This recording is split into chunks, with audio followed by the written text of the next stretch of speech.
você diz que existem algumas terapias hoje que elas falam em tratar o aqui e agora, né? Porque durante muito tempo se ouviu falar na terapia freudiana, né? Que Certo. era ir atrás lá dos traumas, mas assim, ficava na própria geração da pessoa. Não era transgeracional como você acabou de explicar. Então você sabia o que o pai tinha feito, a mãe tinha feito, até os avós, porque conviveram, e aí entendia, trabalhava e aí se liberava daquilo, porque o trauma é quando a criança ela é pequena e pouco desenvolvida emocionalmente, cerebralmente, então aquilo é muito grande para ela. Quando ela puxa para a idade adulta, ela tem capacidade para resolver aquilo. Bom, você fala, e é muito interessante isso, né? No trauma transgeracional. Quem está acostumado com esse tipo do aqui e agora, ou então até um pouquinho atrás, só até os avós, fica meio apavorado. Tratar com esses traumas já é difícil, imagina lá atrás, que eu nem sei que trauma foi. E eu achei interessante, porque eu te conheço de outro programa. Até a primeira sessão. Depois que ela passa pela primeira sessão, ela entende e quer voltar. Então, isso que eu queria te falar, isso que eu queria te perguntar. E eu já tive a honra de te entrevistar no Jovens Pensadores, e você falou uma coisa muito interessante, né? Como é que isso vem pra gente, já que a gente não sofreu? Porque, por exemplo, pai, mãe, vovó, deu um berro na minha orelha, foi aquele trauma, eu me lembro, às vezes nem lembro, porque existem uns mecanismos de defesa, que é pegar o trauma e enfiar para baixo do tapete. Não aconteceu comigo, a pessoa continua boazuda e o negócio ficou lá escondido, não quer saber. E aí, outras não, outras ficam massacradas o resto da vida, vão procurar até terapia para isso. Mas esses que você menciona, muito interessante essa colocação que você põe, nem foram vividos. Como é que eu sei a resposta? Porque você já falou no outro programa, mas eu quero que você fale nesse. Como é que eles veem se a pessoa não estava convivendo? Sim. E como é que eles são identificados? Sim. Então, a primeira parte dessa resposta, eu posso te dizer o seguinte: saber que você tem um trauma não descongela o trauma. Então, é muito importante o autoconhecimento, o reconhecimento do trauma. Isso te traz consciência, mas a consciência não desprograma e não descongela. Isso tem técnica de trauma específico. Eu fiz várias formações nessa área, né? E aprendi a lidar com trauma e trouxe o trauma para o transgeracional. Então, basicamente, eu que autoralmente estou fazendo o trauma transgeracional ser divulgado, acontecer, montei uma técnica, né, um processo terapêutico que é o Nexo Renascer Sistêmico, onde eu ensino como trabalhar com isso. Então, primeiro, você tem que reconhecer de onde vem o trauma. Eu já vou loguinho para a sua resposta. Depois, você tem que conseguir descongelar o trauma, desprogramar, porque senão você se conscientiza, sabe que tem aquilo e não tem controle sobre aquilo. A pessoa fica até muito mais angustiada, muito mais revoltada, porque ela sabe daquilo, ela sabe o que ela vai fazer, ela sabe o resultado. Era por isso que eu sou assim. Isso, até pode usar aquilo como desculpa, talvez, para se acomodar. E muitas vezes é assim, muitas vezes angustia mais, porque a pessoa não quer, mas ela não consegue, porque tem um fio condutor inconsciente. Isso fica registrado no nosso inconsciente. Então, tem que vir para a consciência, mas precisa de uma ferramenta para ser descongelado. Só a consciência não descongela um trauma, né? Por isso que, quando a terapia fica só no biográfico, e assim, a terapia é maravilhosa, ajuda milhões de pessoas na humanidade. Por favor, eu só fui um pouquinho além, né? Mas baseado no que já foi desenvolvido, no que já foi conquistado, ok? Então, quando você só acessa o trauma e conhece ele, em muitas situações gera mais ansiedade, porque tem um fio condutor inconsciente que te impulsiona a fazer a mesma coisa. E quando você vai se dando conta, você já fez. Você fala, de novo, eu sabia, eu sei o que eu tenho que fazer, e na hora do vamos ver, eu não consigo, porque esse fio condutor é que te impulsiona. E, de novo, você repetiu o mesmo círculo vicioso e vai ter o mesmo resultado, né? Como é que isso vem do transgeracional?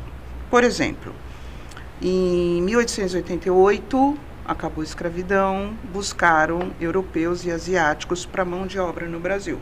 Então, foi a primeira grande leva de imigrantes que veio para o Brasil. Eles vieram porque lá estava ruim, porque tinha fome, porque não tinha trabalho, né? Porque tinha muito frio e a guerra estava, sei lá, como era a vida dessas pessoas. Então, é uma escolha mais ou menos, porque é uma questão de sobrevivência. Então, muitos vieram não porque escolheram sair do seu país, porque não tinham outra possibilidade. Então, não foi uma escolha, foi uma questão de sobrevivência. Então, sai do país. Foi quase uma fuga, vamos dizer assim. Exatamente. Uma fuga pela sobrevivência. Sim. Não pelo desejo, não pelo interesse, mas sim pela necessidade. Agora, como é abandonar a sua cidade? A sua cultura, a sua comida, a sua religião, a sua língua, a sua arquitetura. Como é abandonar isso tudo? Isso traz um trauma junto. Porque é uma questão de necessidade. Eles chegaram no Brasil, trabalhavam de 12 a 14 horas, entraram no mundo escravagista, porque os fazendeiros, a estrutura psíquica deles era escravagista. Então, quando eles chegaram aqui, aí que eles descobriram que eles estavam no lugar dos escravos. Eles trabalhavam de 12 a 14 horas e recebiam um saco de arroz no final do mês. Sim. Vindo de outro país, sem falar a língua e sem ter onde morar. Então, eles construíram tudo do zero, né? Eles viveram muitos traumas, porque não tinha dinheiro para voltar, o navio demorava 40 dias, não tinha telefone. Quer dizer, era algo que vamos rezar para que dê certo, ok? Sim. Aí veio a Primeira Guerra, e que muitos tiveram que fugir.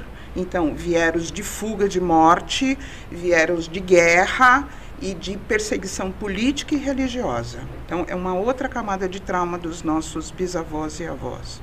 Aí veio a gripe espanhola. No Brasil morreu muita gente de gripe espanhola, igual ao Covid. Sim. E depois veio a Segunda Guerra Mundial. Na Segunda Guerra, né, depois que acabou, muitos vieram para cá, italianos, alemães, japoneses, espanhóis, franceses, portugueses, húngaros, romenos, fugiram daquilo tudo e vieram para cá. Em 45, Getúlio Vargas fez uma lei onde alemão, italiano e japonês não podiam falar a língua, iam ser presos por causa do eixo. Sim. Ok? Uhum. Então, aí o alemão que falava alemão na colônia dele não podia mais falar alemão. Então, além de estar aqui, além de viver o preconceito de todos em volta, porque foi a Alemanha, a Itália, Mussolini, Hitler, né? Sim. E o Império Japonês, que desencadearam, morreu 25 milhões de, sei lá. Descontaram no povo que não tinha nada a ver com isso. Aqui no Brasil. Sim. Então, por exemplo, eu tenho eu já vou voltar na tua resposta. Eu tenho aqui um exemplo que eu coloquei no livro. Eu atendi um neto de italiano que tinha câncer na garganta. Ele estava fazendo quimioterapia e não estava conseguindo inverter o quadro. Então, ele veio fazer um processo comigo, né? Eu ofereço de 9 a 18 encontros para estar lidando com um sintoma, ok? Quando a gente foi olhar a história do avô dele, que era italiano, que dava aula na colônia italiana, que tinha o ganha-pão dele dando aula e alimentava a colônia, ok? Getúlio Vargas lançou a lei e ele não podia dar mais aula. Ele perdeu o ofício e perdeu o dinheiro para sustentar a família.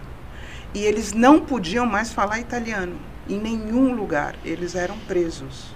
Então, esse neto que carrega esse trauma desse avô, que o meu avô, né, quer dizer, o avô dele viveu com esse bisavô, ok? Esse trauma que foi eles não poderem mais falar a língua, que iam ser presos, né? Congelou no tempo e no espaço uma memória de dor, de trauma, de decepção, de frustração, de medo da sobrevivência. Como eu vou comprar comida para minha família? Como nós vamos sobreviver se a gente vivia do dinheiro da aula que eu dava? Então, o sistema inteiro ficou ameaçado com a sobrevivência. É aí que o trauma se instala. O trauma fica no sistema nervoso. E durante a gestação, que eu tenho uma formação sobre gestação, que é uma época da vida absolutamente significativa e importante, a mãe e o pai, né, transmitem no DNA as memórias traumáticas que estão registradas no sistema nervoso da família. Então, não é energia, é neurociência. Não é energia, é fisiologia, é biologia. Então, você herda pelo DNA, através da gestação, e o pai entra nesse pacote também, não é porque ele não está gerando que não vem a força do pai aqui, porque pode vir essa pessoa que eu trabalhei, esse avô era do sistema do pai, né? Então, ele recebeu isso, aprendeu com o pai dele que não podia falar muito, porque foi a cultura desse pai com esse avô, porque se falasse ia preso. Isso está registrado no sistema nervoso. Então, onde eu posso não falar? Ok? Onde eu sobrevivo? Esse é o registro que fica inconsciente, congelado no tempo e espaço. É melhor não falar. Você vai sobreviver se você não falar. Você não vai preso se você não falar. Ok? É isto que a gente herda, que vem no sistema nervoso. A gente sempre acha que é psicológico, mas isso é biológico. Essa biologia vai afetar a sua psicologia. E com isso você vai desenvolver vários comportamentos. Então, essa pessoa... E atinge a saúde física também. Totalmente. Bom, câncer na garganta. Na garganta. Por quê? Porque ele era um excelente técnico, fez formação internacional, tinha um conhecimento absoluto, sabia o que tinha que fazer, mas não se colocava. Falava para um, o outro pegava a ideia, não se colocava na hora certa, o chefe dele tinha expectativa que ele gerenciasse. E com isso, ele foi se fechando cada vez mais, porque ele precisava, ia perder o emprego, que nem o avô. Aqui se repetem as histórias. Na tua geração, no seu contexto, não naquele contexto, mas no fundo, ele estava para ser mandado, não foi porque ficou com câncer. Que coisa. É? Essa história que você está contando de imigrante que isso. Não fala, eu já conheci vários, sabia? Com essas histórias. Não podia. E aí, quando nós chegamos a esse fato do avô dele e aplicando as técnicas do nexo renascer sistêmico, ele pôde se conscientizar que o câncer da garganta dele era uma defesa inconsciente, porque ele carregava o medo de ser preso, o medo e o medo de ter perdido o dinheiro, o ofício. E quando a gente aplicou as técnicas e descongelou o trauma transgeracional, que é absolutamente possível, eu faço isso o dia inteiro, eu faço isso há 30 anos, é incrível o quanto o remédio começa a fazer efeito, a pessoa vai fazer os exames, acha o médico certo e autorregula. Então, daí, né, o tratamento do câncer começou a fazer efeito e ele está se desenvolvendo cada vez com mais controle e aprendendo a se colocar, porque isso é possível, né? O câncer é uma desorganização celular, a gente sabe disso. Perfeito. Então, se você descobre o caminho da organização, faz sentido, perfeitamente. Então, cada vez que ele tinha uma reunião e ele tinha que se colocar, o nível de cortisol dele subia, porque vinha ameaça inconsciente. Ele produzia muito cortisol, né? Muita adrenalina. E é isso que intoxica o sangue. Por isso que eu falo que é biológico.